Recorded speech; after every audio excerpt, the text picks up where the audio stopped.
خاکی چاکی پاکی طیبەتا ویستم بەسەگ نابێم و لە وەساوی زەرقا بەحری ئەحسانە چ زەرقا بۆ سیاهی دەفتەری هەر ناسیە ماهی چ طیبە بۆ تەباهی دەردی هەر دەرمانێ دەرمانە دەری ڕەحمەت کەوا بەحری محیطی عاسیە نالی تێیدا جان و تەن ئیفتادەی شەپۆلی سەیری عسیانە. ئامادەبانی عەزیز خۆشەویستانی ئێمە زۆر بەڕێز کاک حەمید حەمەدسەعید وەزیری ڕۆشنبیری حکوومەتی هەرێمی کوردستان، بەڕێزان بنەماڵەی مامۆستا مدەڕیسی گەورە، مامۆستایانی مێزەرسپی، شێخانی تەریقەت، ئازیزان و خۆشەویستانمان لە مامۆستایانی زانکۆ، نووسەران، توێژەران، میوانە خۆشەویستەکانمان لە شاری هەولێر، شاری هەڵەبجەی خۆشەویست، ئازیزانمان لە ڕۆژهەڵاتی کوردستان، خۆشەویستانمان لە شارە حەیاتەکە شاری سلێمانی بەخێر بێن سەر و سەر چاومان. بە ناوی زۆر بەڕێز کاک دکتۆر تەها ڕەسوڵ، ئازیزانم لە دامەزراوەی کەریمی عالەکە زۆر بەخێراتنتان دەکەین. بەنامەی پاش بارانی کەمی ئەم پاییز و زستانە دواکۆتوەی سەرچنار و سلێمانی ئەکەی ناو شوشەیەک بوون و ئەیدەین لە گێردەی بەرزیەک بەیەکان. گەورەیتان واند هاتنتان مایەی خۆشحاڵیمانە، خۆشحاڵین جارێکی تر لە ئامێزی ڕدێنی شەرمووی مامۆستای مدەڕیسا دکتۆر تەها ڕەسوڵ گەورەی نوێنێ و کۆمانەکاتەوە. ئازیزان باشترین دەستپێکێک بۆ ڕازاندنەوەی دیدارەکەمان چەند ئایەتێک لە قورئانی پیرۆزە لەلایەن بەڕێز مامۆستا شێروان ڕێفانیەوە بابفەرمێن.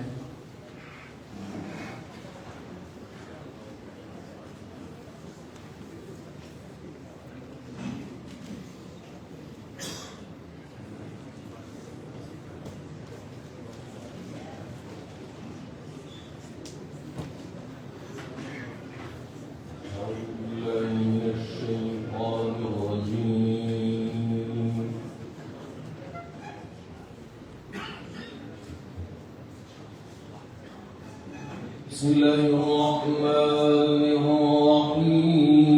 من المؤمنين رجال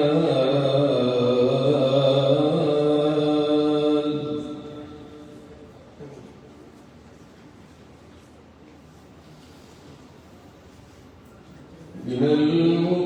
المؤمنين رجال صدقوا ما عاهدوا الله عليه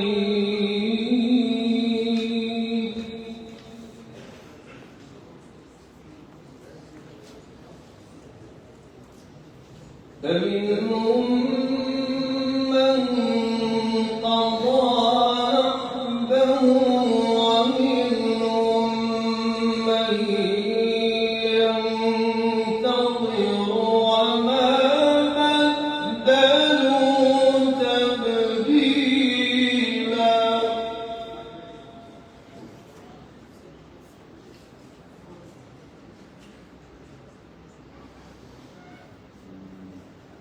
بسم الله الرحمن الرحيم ومن الناس والدواب والأنعام مختلف ألوانه كذلك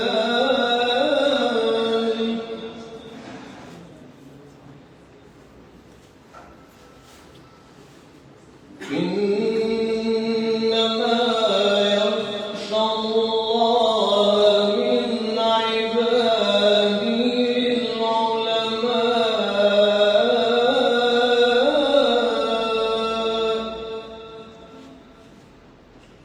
إن الله عزيز غفور.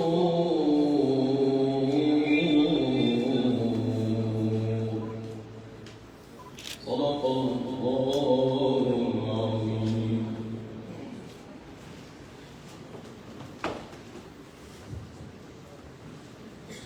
ئامادەبوانی بەڕێز میوانانی خۆشەویست ئەم کاتتان باش. بە ناوی دامەزراوەی کەریمی عالەکە و لیژنەی ئامادەکاری ئەم مەراسیمەوە زۆر بەگەرمی بە خێراتنتان دەکەین. خۆشحاڵین بە هاتوون و ئامادەبوونتان لە دیداری ڕێز و وەفا گەڕانەوە بۆ ناو بەرهەمە هەمەلایەنەکانی عەلامە و مامۆستا و زانا مامۆستا مەلا عەبدولکەریمی مدەڕیس. بەڕێزان، باشترین دەستپێک بۆ دەستپێکردنی بەرنامەکانی مەراسیمەکەمان ساتێک وەستانمانە بە بێدەنگی بۆ دیانی پاکی مامۆستا مدەڕیس و هەموو مرۆڤە کۆچکردووەکان و شەهیدان و یان بەخۆدوانی ڕێگای ئازادی بیر و قەڵەم و ڕێگای ڕزگاری کوردستان. فەرمووی.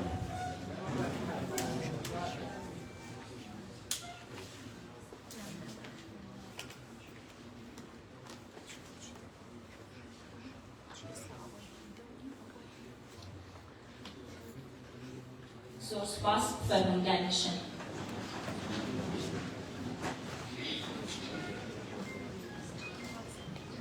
بەڕێزان، دامەزراوەی کەریمی عەلەکە وەک دامەزراوەیەکی خێرخوازی و کولتوری و ڕۆشنبیری بە دروشتی دەستێکی بەخشندا بۆ ڕوانگرکردنی ژیان هەمیشە لە خەمی بەرەوپێشبردنی لایەنە جۆربەجۆرەکانی پێشکەوتنی کۆمەڵگەی کوردیدا بووە. بۆ ئەو مەبەستەش جگەر لە کاتە خێرخوازی و مرۆییەکانی هەوڵەکانی لە بەرەوپێشبردنی بواری ڕۆشنبیری و کولتوریدا چڕ کردووە و گریگیدانی بەپاراستن و بەرەوپێشبردنی زمانی شیرینی کوردی چڕ کردووە و پێشخستنی ئەدەب و هونەری ڕەسەنی کوردی کردووەتە بنەمای کارکردنی بە چەندین شێواز و ڕێگای جیاجیا بۆ بۆنێەوە با هەمومان پێویستی وتەی دامەزراوەکە بین کە لەلایەن بەڕێز مامۆستا ئاشنا ئەزبەرەوە پێشکەش دەکرێت.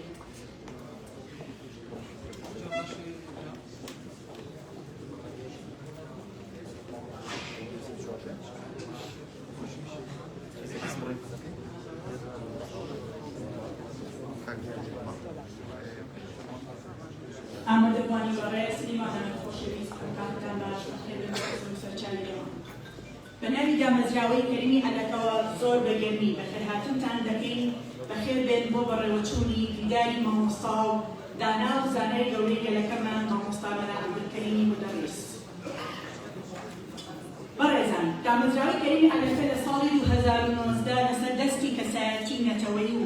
چاکەخواز زۆر بەڕێز کاک دکتۆر تاها ڕەسوڵ دامەزراوە. سەرەتا وەک دامەزراوەیەکی خێرخوازی دەستمان بە کارەکانمان کرد. لەو بوارەشدا و بە تایبەت لە کاتی بڵاوبوونەوەی ڤایرۆسی نەگریسی کۆرۆنادا خزمەتێکی گەورە و بەرچاومان پێشکەش بە خەڵکی کوردستان کرد. دواتر سنووری کارەکانمان فراوان کرد و بوارەکانی کولتور و زمان و هونەر و ڕۆشنبیریمان کردە ئەولەویەت و بۆ ئەم بابەتەش چەندین کاری گەورە و جدیمان پێشکەش بە کتێبخانەی کوردی و ئەدیبان و ڕۆشنبیران و هونەرمەندان کردووە. بەڕێزان، لەقاڵ ئەمانەشدا هەمیشە هەوڵمان داوە گرنگی بە هەموو بوارە جیاجیەکان کۆمەڵگە بدەین لەکوێ و لە هەر بوارێک پێویست بووبین کە ئەمانتیا کردووە و جێپەنجەی خۆمان تێدا بەجێهێشتووە. بەڕێزان، دامەزراوەی کەریمی عەلەکە خزمەتێکی زۆری لە بواری تەندروستی پێشکەش کردووە. ئەویش بە دروستکردنی چەندین بنکەی تەندروستی و دابینکردنی چەندان پێداویستی پزیشکی بۆ نەخۆشخانەکانی هەرێم. لە کاتی بڵاوبوونەوەی پەتای کۆرۆنادا بڕی 2 ملیۆن دەمامک و دەستکێش و سەدان ئامێری پاکەرۆمان بەخشیە وەزارەتەکانی پەروەردە و تەندروستی بێجیاوازی بەسەر شار و شارچکەکانی هەرێمی کوردستاندا دابەشمان کردووە. هەروەها لە بواری هونەر و ڕۆشنبیری و ئەدەبیدا چەندین چالاکی جۆرا و جۆرمان ئەنجام داوە. ئەمە جیا لەوەی چەندین چالاکی خەڵات و ڕێزلێنانمان بە ئەدیب و نووسەر و ڕۆشنبیران سازداوە و بەدەیان پەیکەری کەسایەتیمان بۆ تێکەشەر و ئەدیب و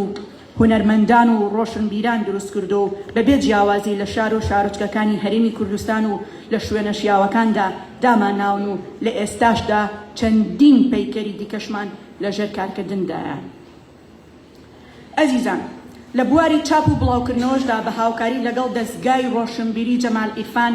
زیاتر لە 100,000 کتێبمان لە بوارە جیاوازەکانی مێژوو، فکر و فەلسەفە و جینۆساید و پەروەردەدا چاپ و بڵاو کردوتەوە.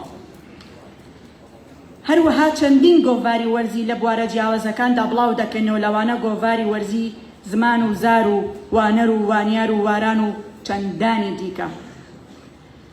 جا لەمانەش پرۆژەی بەخشینی 100,000 کتێبمان ڕاگەیاندووە کە بریتە لە بەخشینی کتێبخانەیەک و 100 کتێب بە ناوەندەکانی خوێندن کە تا ئێستاش ئەم پرۆژەیە بەردەوامە بە سەدان باخچە و قوتابخانە لە تەواوی شارەکانی هەرێمدا لی سوودمەند بوون. هەروەها لە ڕێگەی پرۆژەی پۆستەری ناودارانی کوردیشەوە کە 1 ملیۆن پۆستەرە بۆ 1000 کەسایەتی کورد توانیمانە وەک وەفایەک ڕێز لە ئەدیب و تێکۆشەر و منەوەرەکانی میلەتەکەمان بنین و بێ بەرامبەر ئەو پۆستەرانەش بدەینە قوتابخانە و کافتریا و شوێنە گشتیەکانمان. جیا لەمانەش لە پشت دەرخستنی بەهرە و توانای سەردان گەنجی لاو و نووسەر و قەڵەمی نوێوە بووین و بە هاوکاریکردنیان هەوڵمان داوە گەشە بەتوانە و بەهرەکانیان بدەین. وەتوانیمانە تری ماتەمینی و ساڵیاد و وەفا بۆ یادی چەندین لە قەڵەمە کۆچکردووەکانمان ساز بدەین و مەراسیمی ڕێزدەنان بۆ زیندووەکانمان بکەین. تا ئێستا دەیان دیدار و کۆنفراس و کۆڕ و سیمینارمان ساز داوە کە ئەم دیداری ئەمڕۆمان نمونەی یەکێکە لە شاکارەکانمان. بێگومان کارەکانیشمان لەژێر ڕێنمایی و ڕاستپاردە و بە پشتیوانی دارایی زۆر بەڕێز دکتۆر تەها ڕەسوڵ ئەنجام دەدەین. بەڕێزان، ئێمە وەک دامەزراوی کەریم ئەلەکە لە هەموو شوێن و پارچەیەکی کوردستان بە مڵک و ماڵی خۆمان دەزانین و لە هەر بوار و لە هەر شوێنێکی لەوێ و ئامادەی چیمان پێ بکرێت خزمەت بکەین بە هەموو تواناکانمانەوە. بە هیوای ئەم ڕۆژئێوەی بەڕێز سوود لە توێژینەوە و بابەت و چالاکیەکانی ئەم دیدارە وەرگرن و هەموومان پێکەوە ڕۆژێکی پڕچێژی زانیاری لە سایەی زانست و حکمەتەکانی مامۆستا مدەڕیسدا بەڕێکەین. دووبارە بکەن هاتن سەرچاوی ئەمە و بە هیوای ئەوەیکە ئەم دیدارە بتوانین بدەت مایە ڕەزامەندی سوود بۆ هەموو لە سەرسەر و سەرچاوانە. سپاس بۆ بەڕێز مامۆستا ئاشنا ئەزۆر. ئامادەبوانی بەڕێز ئێستاش شاخەوان سدیق بەڕێوەبەری دامەزراوەی کەریمی عەلەکە و سەرپەرشتیار و ئامادەکاری ئەم دیدارە و مەراسیمە بوکەیەک پێشکەش دەکا با بەڕێزیان بفەرمێت.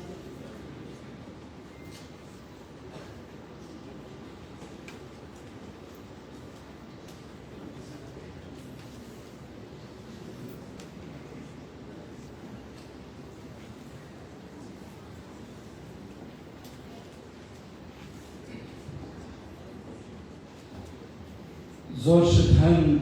کۆنە بن ئەڕزێ ژەمی هێنن لە بیرێچنەوە وەکو تەخت و تاج و کورسی پادشاکان. زۆر شت هەن کۆن نابن ناڕزێ بیر ناچنەوە وەکو کڵاو و گۆچان و شەقەکەی چارلی چاپلن. شێرکۆی مەزنواوە. ئامادەبوانی بەڕێز، میوانانی خۆشەویست، زۆر بەڕێز جەنابی وەزیری ڕۆشنبیری و لاوانی حکومەتی هەرێمی کوردستان، مامۆستایانی ئاینی بەڕێز، مامۆستایانی زانکۆ، نووسەران و توێژەران و میوانانی خۆشەویستمان لە دەرەوە، هەموو لایەکان بەخێر بێن سەرسەر و سەرچاو. ڕەنگە پرسیارێکی سادە هەبێ کە بۆ لەم کاتە و لەم زروفەیە ئاوردانەوە لە مامۆستای مدەڕیس و گەڕانەوە بۆ ناو بەرهەمەکانی کە لە ڕاستیە ئامادەکاری بۆم کۆنفرانسە و بۆم کۆڕۆ بۆم دیدارێ ئەمڕۆ بەرهەمی کارکردنی ئێمە لە خەڵمانگی ڕابردووە وەکو دامەزراوەی کەریمی عەلەکە بە هاوکاری چەند دۆستێکی عەزیز و بە پشتیوانی و دەستگیرۆیی و لەژێر ڕێنمایی زۆر بەڕێز کەسایەتی نیشتیمانی بەڕێز دکتۆر تەها ڕەسوڵ. لە ڕاستیە بەڕێزانێ وازانن مامۆستای مدەڕیس لە هەر لایەکە و سەیریەکەی پڕە لە حکمەت و دانایی. لە بواری ئاینیە چەندین فەقێ و مامۆستای ئاینی لەژێر دەستی ئەم زانا و عالم و دانایی ئێمەیە پەروەردە بوون. لە بواری ئەدەبیشدا خۆتان شاهیدن کە ڕاوە و لێکدانەوە خوێندنەوەی بۆ بەرهەمی شاعیران و ئەدیبانی شاری کلاسیکی ئێمە کردووە. ئامان چەند دیدارە ئەمڕۆ لێرە ئێمە ئامانەوێت دوو پەیام بگەێنین. یەکەمیان هەمیشە دوژمنانی ئێمە بە ناوی ئاینەوە ئێمەیان قڕ کردووە و وایان کردووە کە لەسەر ئەم خاکە ئێمە لە ڕووی زمان و تیپوونەتەوە بسڕنەوە. بە ناوی ئاینەوە هەمیشە وایان کردووە کە ئێمە نەبین، بەڵام ئێمە لێرە ئەمڕۆ پێیان دەڵێین ئەو ئاینەی کە ئێوە بە ناوی ئاینەوە ئەڵبەتە ئەتانەوێت ئێمە بسڵنەوە، ئێمە زانە و دانا و عالمی گەورەی وەکو مامۆستا مدەڕیسمان هەیە و ئێمە گەلێکی موسڵمانی و ئێوە ناتوانن ئەم ناسنامە و ئەم شەرەفە لە ئێمە بسڵنەوە. و پەیامی دووەمیشمان بەداخەوە ئەمڕۆ لە هەرێمی کوردستان زۆر ڕەوتی ئاینی دروست بوون، ڕەوتی ئاینی نامۆ بە کۆمەڵگای ئێمە کە پێیان وایە ئاینی ئیسلام دژی هەموو جوانیەکانە، دژی ئەدەبیاتە، دژی شەعرە. ئێمە ئەمڕۆ لێرە پێیان ئەڵێین بەڕێزان ئەوە مامۆستای مدەڕیسە بەو هەموو زانا و دانایە و عیلم و عیرفانی خۆی لە ناو بواری ئاینیان خزمەتی گەورەی بە ئاین کردەوە، تا نەک خۆی خوێندنێکی گەورەی ئەدەبیات و شەعرە بەڵکو دێ خوێندنەوە و ڕابە بۆ دەقەکانیان دەکات. بەڕێزانی وازان ئێمە لە ماوەی ڕابردووە لە دامەزراوەی کەریمی عەلەکە بە گەڕانەوەمان بۆ ناو مێژووی خۆمان کارمان لەسەر زۆرێک لە شاعیران و ئەدیبان و نووسەران و بنەوەرانی خۆمان کردووە، لەوانە شێخ نوری، شێخ ساڵح، سوهرەوەندی و زۆرێکی تر کە ڕەنگە ئێستا ناوەکانیان دەبینن. لەو ڕۆژانە هاوڕێی کە بەداخەوە هەموو سەرم مامۆستای زاکۆیە لە ئۆفیسەکەم و لەلا وتیەوە بۆ ناتوانن ڕابردوو تەجاوز بکەن، لە ناو ڕابردووە مامۆستەوە بۆ ئیش لەسەر ئێستا ناکەنەوە بێئاگا بنەوەی کە ئێمە کۆمەڵێک کاری نوێمان لەسەر ئێستا کردووە. بەڵام من پێم وت بیرکردنەوەی من وەکو بەڕێوەبەری دەستگاکەوە خۆشبەختانەش دامەزرێنەری دەستگاکەوە ڕسوڵە بیرکردنەوەی ئێمە وایە کە هەر کەس ناتوانێت بگەڕێتەوە بەناو مێژووی خۆی، سوود لە ڕابردووی خۆی وەرگرێت، ناتوانێت ئێستا بخوێنێتەوە، کە نەتوانێت ئێستا بخوێنیت تۆ ناتوانانی هەنگاوی دروست بۆ داهاتوو بوویت. ئێمە مێژووی ئێمە پڕە لە زانا و دانا و پیاوانی گەورە و ژنی گەورە، بەڵام وەک پێویست نەماتوانیوە سوود لە توانا و بەهرەی ئەوان وەرگرین. نووسەری گەورەیە مەلیکی ویلیام فۆکلەر قسەیەکی سەرنجڕاکێشی هەیە، ئەڵێ ڕابردوو هەرگیز نامرێت، ئەوەی کۆنە بێ و بەسەرە چێ ڕابردوو نییە. بۆیە ئێمە پێویستە هەمیشە وەکو شوێنەوارناسەکان بگەڕێنەوە بۆ ناو ڕابردووی خۆمان، کردنەوە پشکنی لە ناو بەرهەمەکانیان بکەین و وا بکەین ئەو میراکە گەورەی ئەوان بۆ ئێمەیان بەجێهێشتووە ئێمە درێژە پێدەریان بین، سوودیان لێ وەرگرین و وا بکەین کە ناویان هەمیشە بە زیندوی بمێنێتەوە. بەڕێزان زۆر کاتان ناگیرم، خۆشحاڵم کە ئەمڕۆ لێرە ئەمەوێت سوپاسی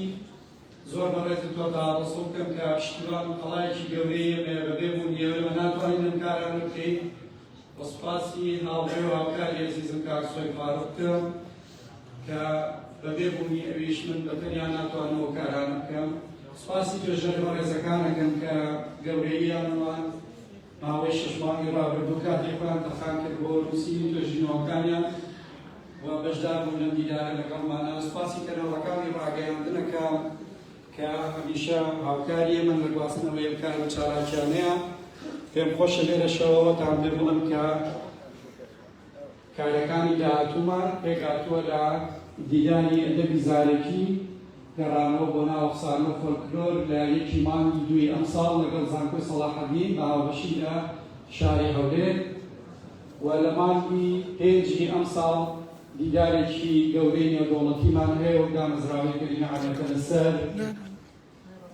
ئەفسانە و پاڵەوانی و سەرکردەی گەورەی میلەتە سەلاحەدینی ئەیوبی و کارێکی گەورەشمان هەیە ئێستا سەرقاڵیەوەین کە مۆڵەتی ڕەسمی بەوەرگرین، ئەویش کۆنفرانسێکی گەورەیە دەربارەی پرسی کورد لە گۆڕانکاریەکانی ڕۆژهەڵاتی ناوەڕاست بە بەشداری هەریەکە لە دکتۆر ئیسماعیل مشکچی، عوسمان بایلەمیر، دکتۆر دلاوەر عەلادی، مامۆستا ئەبوبەکر کاروانی، دکتۆر ساڵحی نیکبەخت، دکتۆر عادل باخەوان، دکتۆر محەممەد سابیر و هەندێک لە ڕۆشنبیر و توێژەری تر کە ئەو کارێکی هێزگار گەورەیە هەوڵە دەین لە شاری سلێمانی بە زووی مۆڵەت بۆ ئەم کارە وەرگرین و لە داهاتوە بیکەین. ئێوەی بەڕێز زۆر زۆر بەخێر بێن، هیوادارم پش و درێژ بن، تااقەتان نەبێت تا کۆتایی لەگەڵمان بمێننەوە بۆ ئەوەی ئەو بەرنامەی کە دامانناوە بتوانین بەڕێک و پێکی پێشکەش بە بەڕێستان بکەین. دووبارە بەخێر بێن سەر و سەرچاو.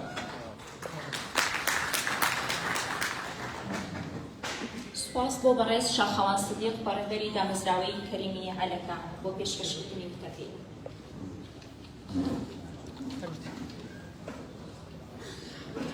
بە نووری بادە کەشفی زوڵمەتی تەقوا نەکەم چ بکەم،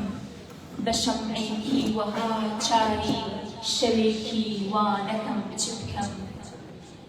لە خەزنەی دڵمدا هەرچی هەیە هەر داخی سەودایە، دەسا ئەم نەقدە دەردی عشقی پێ سەودا نەکەم چ بکەم. لەگەڵ دەستی مەلا ڕێناکەوێ زووناری زوڵفیار، وەکو شێخ ئیختیاری مەزهەبی تەرسانەکەم چ بکەم. لەسەر تۆم دوشمنە دنیا حەزیەم مانع جەمعە، کە تەرکی تۆ نەکەم تەرکی هەموو دنیا نەکەم چ بکەم. بەڕێزان ئامادەوانی خۆشەویست، بەڕێز مامۆستا عەبدودائی وەک یەکێک لە قوتابیەکانی مامۆستا مدەڕیس وتایەک بۆ بۆنی سازانی ئەم مەراسیمە و پێشکەشەکان ڕافەرمێ.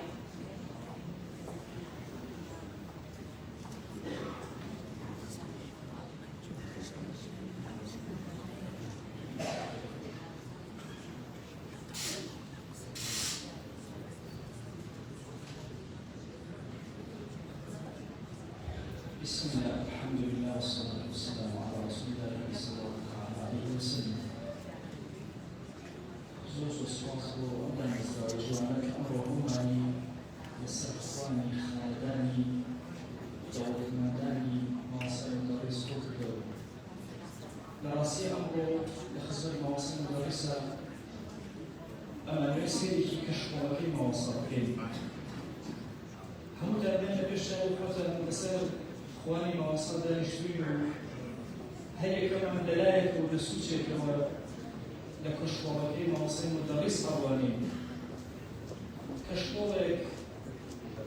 لشوار بواي زور سريكية خدمتي لهم التي قلت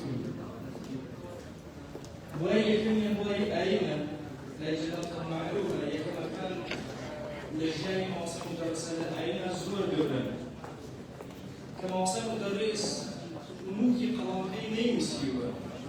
أو الضلية وروحيتي كمسيوه ويأبيني يكمين كسكا وكان بزماني كنتي وشديني كنتي بشكشكا لبياري شريكا موصل مدرسة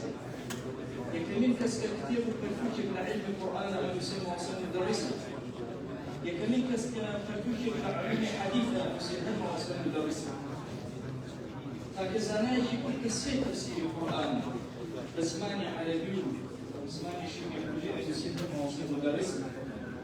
يكمل تفسيرك بالطواويل شرط أكريوي يدخل إليه من مناهي هرما وصل مدرسة يكمل كتابك تمام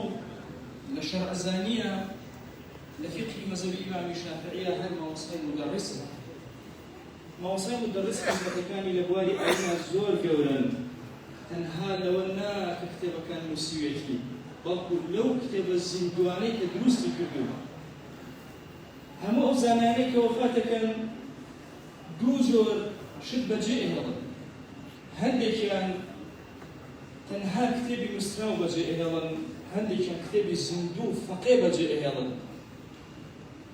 استش اگر سير كي لخالشو لنوع عراق وسطي عراق وجنوب عراق ولجهانا حتى اقات غانا طلبوا شاقردي مواصا ابيني لزوري كما تسكاني كردستانا جيبن جو جي كلمات مواصل مدرس أبيني مواصل مدرس زور كتاب الزندوي كشكش بن ملتي أما كردوا كهيجي كان كبنية لو كتاب مسراواني كمسيوني أو يجي لو فضلاني كخوي برو مواصل مدرسي بخشيوا كما وصل نويكي بجي هشتوا نويكي زور دولمندي قولا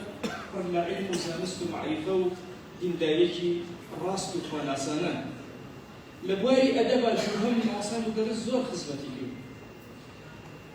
توانيتي ممكن قوامتي بجيرينة زور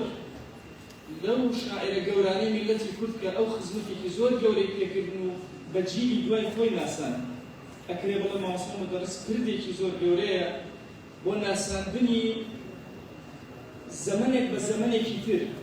بۆ ئەگەر مامۆستا مدەرس نەبوایە زۆرێکمان لە شعرەکانی ناوی و محمی نەئەگەیشتن هەر مامۆستا مدەرسە دەستی مەولەوی ئەگرێت و شەرحی فەوائحی مەولەوی ئەکات و بە زمانی فارس لەسەر سەکۆی پاشەکانی فارس مەولەوی دائەنێ هەر ئەوە فەضیلەکەی مەولەوی شەرح ئەکا بە عەرەبی و بە دنیای عەرەبستان و بە بیابانی ئەوێ و بە شوێنە زۆر ڕۆشنبیریەکان و زانکۆکانی ئەناسێنێ هەر ئەویشە لە شێوەزاری هەورامی و بۆ شێوەزاری سۆرانی مەولەوی ئەهێنێت و بە تاک-تاکی میلەتی کوردی ئەناسێنێ مامۆستا مدەرس زۆر خزمەتی کردووە لە بواری ئەدەبە تەنها ئەمەوەی ئەوەندە بڵێم خۆی ئێستا پێویستی بە خزمەتێکی زۆر گەورە هەیە کە مامۆستا مدەرس هەتا ئێستا دیوانی خۆی دیوانی نامی چاپ نەکراوە دیوانی نامی تەنها ئەوە نییە چەند کتێبێک مامۆستا نووسی بێت مامۆستا مدەرس تاکە زانایەکی کوردێکە لەناو تەفسیرەکەیە پەڕی کردووە لە شێعر نامەی بۆ خەڵک بە شێعر نووسیوە زۆرە دیوانی نامی ئەگەر کۆ بکرێتەوە کە ئیشێکی زۆر گەورەیە و پرۆسەیەکی زۆر گەورەیە سێهەمین خاڵ کە مامۆستا مدەرس کاری تیا کردووە مێژووە بەڕاستی مامۆستا مدەرس کارێکی زۆر گەورەی بۆ ئێمە کردووە لە مێژووی ئەم میلەتەیە چەندین بنەماڵەی لە ونبوون دەرهێنا هی ناسان من ئێستا زۆر کار لەگەڵ دۆستان و خۆشەویستانمان کە داهاتوون پرسیار و قسە سەبارەت بە عائیلە و بنەماڵەکان ئەکەین زۆرینەی کار کتێبەکانی مامۆستا مدەرس ئەکەینە سەرچاوە مامۆستا مدەرس لە بواری مێژووی ئەم میلەتە کارێکی زۆر گەورەی کردووە چ ئەوانەی لە ژیانی خۆی نووسیوێتی چ ئەوەی بە زمانی عەرەبی عولەماءونای نووسیوە و میلەتی کورد عالم و زاناکان و پیاوە گەورەکانی بە دەرەوەی کوردستان ناساندووە کە خزمەتێکی زۆر گەورەیە چ ئەوەی کە توانیوێتی تاک بە تاکی شێخانی گەورە و شتەکانیان لە یەک جیا کاتەوە لە بواری عێرفانە ئەوانەی کە کاریان کردووە چەندین کتێب بنووسێت تایبەت کتێبی یادی مەردان کە دیارترینیانە مامۆستا مدەرس چوارەمین خاڵ کە زۆر پێم گرنگە کەمترین ڕێژە باسمان کرد جغرافی ناسێکی زۆر گەورەی ئەم میلەتە مامۆستا مدەرس بڕواکەن ئەگەر ئێستا کەسێک بیوێت مەریوان دروست کاتەوە لەسەر شێواز و دیزاینی کۆن ئەگەر بێت و لە ڕۆژگاری ژیانی مامۆستا مدەرسە باسی مەریوان بخوێنێتەوە مەریوان خۆی لە ڕووی جغرافیەوە دروست دەکات ئەزانێت چۆن بووە ئەو شارە بسەبت لەکوێ ڕۆژتەکانی چی بووە ئەتوانێت دیارە دروست کاتەوە بەسەر هەمان شێواز ئەتوانێت نێرگزەجار هەمان دیمەن چاو بنووقێ لە نێرگزەجاری ئەو زەمانە ببینێ ئەتوانێت تێوێڵە ببینێ ئەتوانێت ورود ببینێ مامۆستا مدەرس لە ڕووی جغرافی زۆر کاری گەورەی کردووە زۆر ناوی لادەکان کە ئەو پاراستی ناوی کەسایەتەکان کانیەکان دارەکان تەنانەت مامۆستا مدەرس تەجاوزی کردووە لەوە ڕووی هەنجەبەرێ بۆ زۆر گەورە لەناو ئەم شار و لادەیانە چی زۆر براو بووە چ دارێک زۆر نێژراوە چ بەرگبوومێک زۆر بووە چیان زۆر خواردووە هەمووی تۆمار کردووە نووسیوێتی کە ئەمە بەشێکی زۆر گرنگە لە کۆڵینەوەی زۆر گەورەی ئەوێ مامۆستا مدەرس بە زۆر کەسایەتی معجب بوو سەرسام بووە دوو کەسایەتی زۆر کات باسم کردووە کە ئەو دوو کەسایەتی زۆر کاریگەریان لەسەر مامۆستا مدەرس بووە بۆ سێهەمیان باسە یەکێک لەو کاریگەریە کەسانی کە زۆر کاریگەری لەسەر مامۆستا مدەرس بووە شێخ عەلاءالدینە لە ڕووی ڕۆحی و مەعنەویەوە زۆر سوودیەوە لە ڕووی عیلمیەوە لە ئیبن عومەری فەرەداغی زۆر ئیستیفادەی کردووە سێهەمین کەسایەتی کە زۆر کاریگەری لەسەر مامۆستا مدەرس هەیە مامۆستا مەلعەزیزی پریس مامۆستا مەلعەزیزی پریس پیاوێکی زۆر قسەخۆش زانە و دانایەکی زۆر گەورە کە کتێبەکان خوێنیتەوە یەکێک لەو شتانەی کە هەمیشە مامۆستا باسی ئەکا و یادی ئەکا بریتێ لە قسە خۆشەکانی مامۆستا عەزیزی پریس طبعا مامۆستا عەزیزی پریس یەکێک بۆ لەو زانا زۆر گەورانەی کە بەشێک لە فەرهەنگی جوانی گاڵتە و گەب لەناو میلەتی کوردە نەیهێشتووە فەوتێ وەکو خۆی هێشتوێتیەوە طبعا ئەدەبێکی زۆر جوانمان هەبووە لەناو فەقەیە لەناو مەلاکانە ئەدەبی گاڵتە و گەب کە ئێستا کەمێکی بچووکیتان لە خزمەتا باسەکەم تەسەوورکەن ئەدەبی گاڵتە و گەب لەناو فەقێ و مەلای کووردا زۆر گەورە بووە مامۆستا مدەرس ئەم لایەنەی فرامۆژ نەکردو بەهۆی باسی مامۆستا مەلا عەزیزی پریسەوە بەنمونە یەکێک لەو شتانەی کە باسی ئەکا باسی مامۆستا مەلا ئەحمەدی چاشەکە لە ئەدەبی گاڵتە و گەبە مەلای کۆن چۆن مامەڵەیان کردووە ئەفەرمێ مامۆستا مەلا ئەحمەدی چاش یەکێک لە نوێژەکانە لە تەحیاتە ئەڵێ لەو کاتە لە زەمەنی ئەوە باوە بێ ئەڵێن لە مووسڵ خەڵک زۆر پێویستی بە فارسی هەیە فێری فارسی بێ ئەوش فارسێکی زۆر باشە زانێ ئەفەرمێ کە لە تەحیاتە دائەنیشێ بۆ نوێژ لە فکری خۆیان ئەچێتە مووسڵ خەڵک فێری فارسی ئەکا پارە پێیە ئەکا دەوڵەمەندە بێ ژنە هێنێ وردە وردە ئەگەڕێتەوە بۆ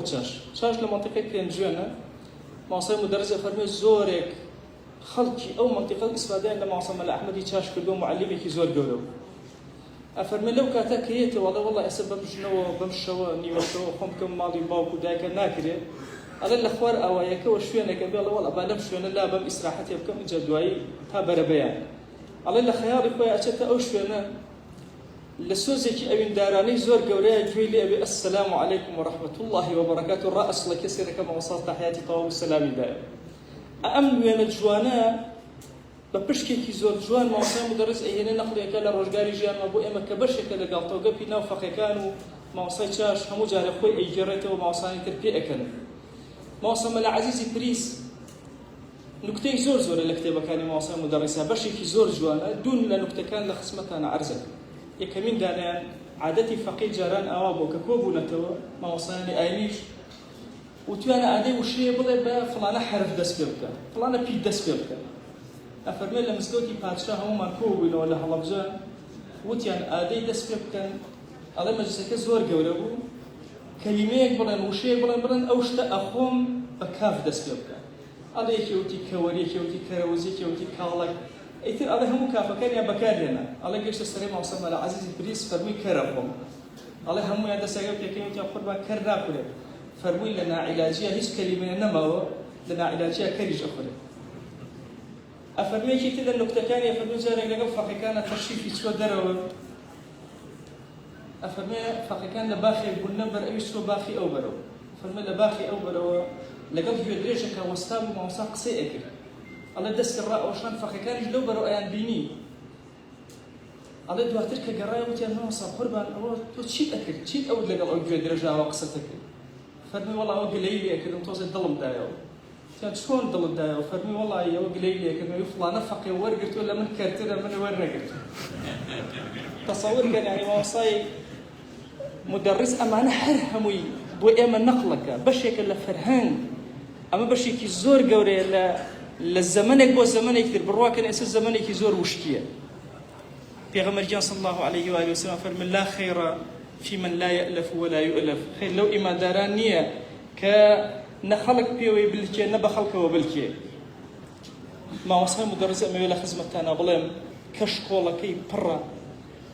همه چشمی تیایە زۆر شتی تیایە ئەم بوارانەی کە باسم کرد سەرەدا و تەقەیەکی کەم بوو ئەم توێژەرە بەڕێزانە هەر هەموو هەرێکە و لە بواری خۆیەوە خەڵەمی خۆی شانی ماوەسای مدەڕیس دا و توانیوەتی خزمەتێکی بکە دەستخۆشی بۆ هەموو لایەکە داوامە لە زاتی پاکی پەروەردگار ئەم کەلیماتانەی ئەمڕۆکە ئەوترێن ببنە کەلیماتێکی جوان هەر هەمووی ماوەسای مدەڕیس پێی باڵا بکە پێی بەرز بێتەوە پێی گەورە بێت وصلى الله على سيدنا محمد وعلى آله وصحبه وسلم تسليما كثيرا أبدا إلى يوم الدين.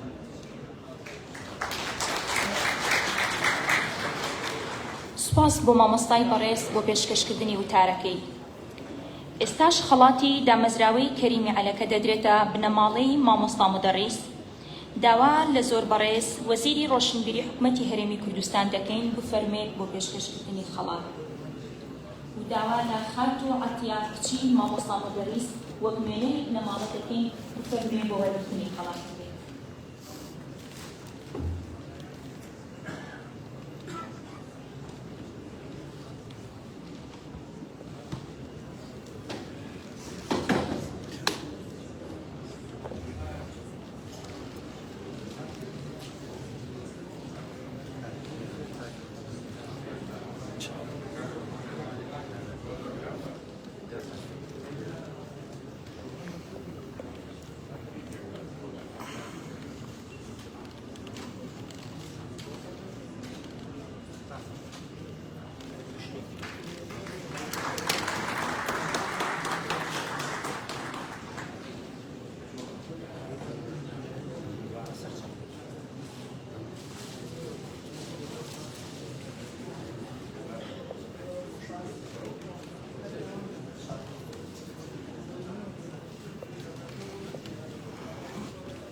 بواری بەڕێز سەلامی خوای گەورە و میهرەبانتان بێت. من کە کچی مەلاقەکەرینی مدەڕیسم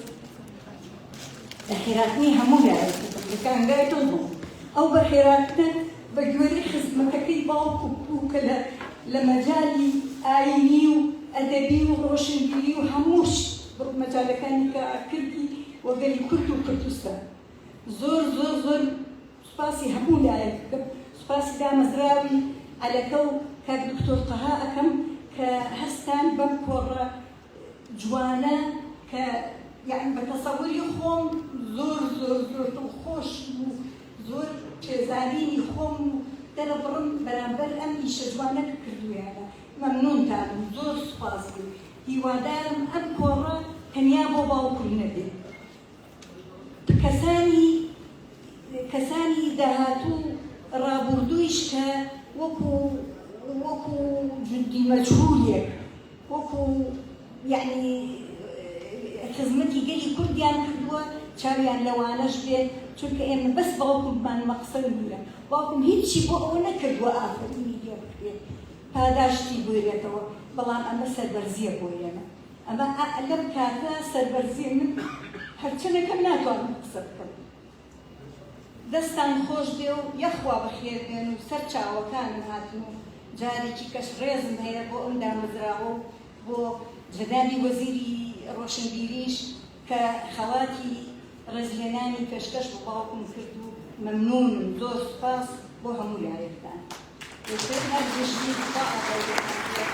باسە کەوتوتان.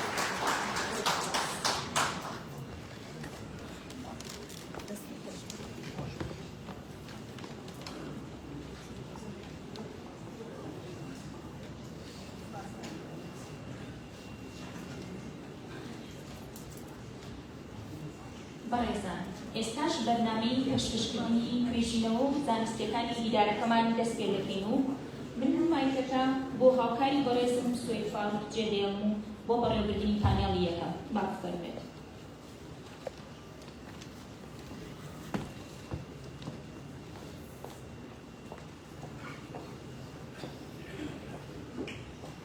زوسانن وەیڕەن وەگەردونیاوان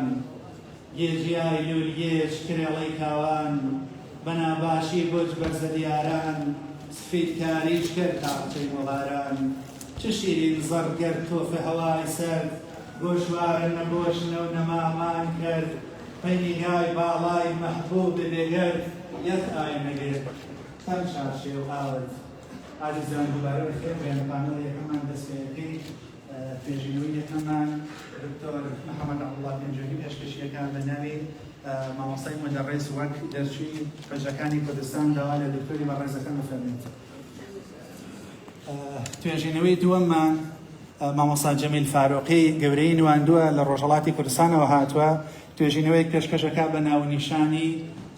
مامۆستای مدەڕێز کاراترین توێژەری کورد یان نووسەری کورد مامۆستا گیان تەشریف وارە و فەرماوە سەر شەمەکان. توێژینەوەی سێممان دکتۆر عەبدولخالق یعقوبی پێشکەشیەکە بە ناونیشانی بژاردەکردن و بژاردەکردنی ساکردنەوە لێدانەوەی مامۆستای مدەڕێز و کوڕەکانی بۆ دیوانی نالی دکتۆر گیان فەرموو گەورەمان.